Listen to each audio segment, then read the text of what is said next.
సిరిమాను ఉత్సవం సందర్భంగా విజయనగరం పైడితల్లి అమ్మవారిని దర్శించుకోవడానికి భక్తులు పోటెత్తారు. దర్శనం కోసం 4 గంటల పాటు భక్తులు క్యూ లైన్లలో నిరీక్షిస్తున్నారు. మధ్యాహ్నం 3 గంటల వరకు సర్వదర్శనానికి అనుమతిచ్చారు. ఆ తర్వాత సిరిమానును ఆలయ ప్రాంగణంకు తీసుకొచ్చి రథంపై అమర్చనున్నారు. 3 లాంతర్ల జంక్షన్ నుంచి కోట వరకు సిరిమాను తిరిగే ప్రాంతంలో భక్తుల రాకపోకలను నియంత్రిస్తున్నారు. సిరిమాను తిరిగే రోడ్డుకి ఇరువైపులా దర్శనం కోసం వేలాది మంది చేరుకున్నారు.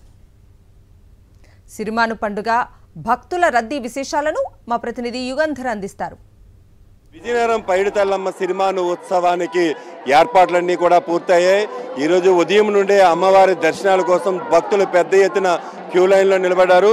ఒకవైపు వీఐపీల తాకిడి ఉన్న కారణం వలన వీఐపీల కోసం క్యూ లైన్లో ఆపి దర్శనం చేయించడంతో వీఐపీ సాధారణ భక్తులకు దర్శనాలు కాస్త ఆలస్యం అవుతున్నప్పటికీ కూడా సవ్యంగా ఇక్కడ ఏర్పాట్లన్నీ కూడా జరిగాయని చెప్పుకోవచ్చు. పోలీసులు అయితే దాదాపు 6 అంచెల భద్రతా వ్యవస్థను ఏర్పాటు చేశారు. ఇటు నిలుమర్ల నుంచి వస్తున్నటువంటి రోడ్లను, అటు శ్రీకాకుళం నుంచి వస్తున్నటువంటిది, ఇటు విశాఖపట్నం నుంచి వస్తున్నవి, ఇటు గజపతినగరం నుంచి వస్తున్నటువంటి మొత్తం లైన్లన్నింటి దగ్గర కూడా చెక్ పోస్టులను ఏర్పాటు చేసి భక్తుల తాలూకా రద్దీని అయితే మాత్రం రెగ్యులేట్ చేస్తున్నటువంటి పరిస్థితి అయితే మనకు కనిపించింది. ఇప్పుడు మనం టెంపుల్ ఆవరణలో ఉన్నాం. ఇక్కడనే అమ్మవారి తాలూకా సిరిమాను ప్రారంభమవుతుంది. ప్రస్తుతానికైతే భక్తులు సాధారణ దర్శనానికి విడిచిపెడుతున్నారు. సిరిమాను అయితే మధ్యాహ్నం 3 గంటల ఆ ప్రాంతానికి ఇక్కడ పూజారి తాలూకా ఇంటి దగ్గర నుంచి ఇక్కడికి చేరుకుంటుంది. అక్కడి నుంచి ఇక్కడ వచ్చిన తర్వాత ఇక్కడ ఆ తాలూకా రథం మీద సిరిమానుని 60 అడుగుల సిరిమాను ఉంటుంది.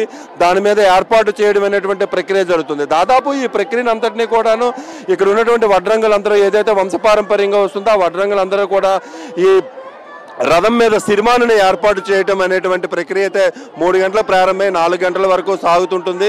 ఆ తర్వాత అమ్మవారి దగ్గర నుంచి వివిధ వీధుల నుంచి అంజలి రథం, బెస్తవారి వాళ్ళ తెల్ల ఏనుగు ఇవన్నీ కూడా సిరిమాను ఉత్సవం దగ్గర చేరుకుంటే పెద్ద ఎత్తున పులివేషాలు, విజయనగరం పైడితల్లి అమ్మవారు అంటేనే ఇక్కడ పులివేషాలకు చాలా ఫేమస్. పులివేషాలన్నీ కూడా ఇక్కడ చేరుకుంటాయి. ఇవన్నీ కూడాను సాయంత్రం 4 గంటల తర్వాత ఏదైతే అమ్మవారి తాలూకా ప్రధానమైనటువంటి గుడి ఉందో ఈ గుడి దగ్గర నుంచి 3 లాంతర్ల మీదుగా కోట వరకు వెళ్తుంది. 3 రోజుల పాటు ఇక్కడ జరిగే ఉత్సవాలకు పెద్ద ఎత్తున ప్రతి కుటుంబం నుంచి కూడాను వాళ్ళ తాలూకా బంధువులందరూ తరలి వస్తారు.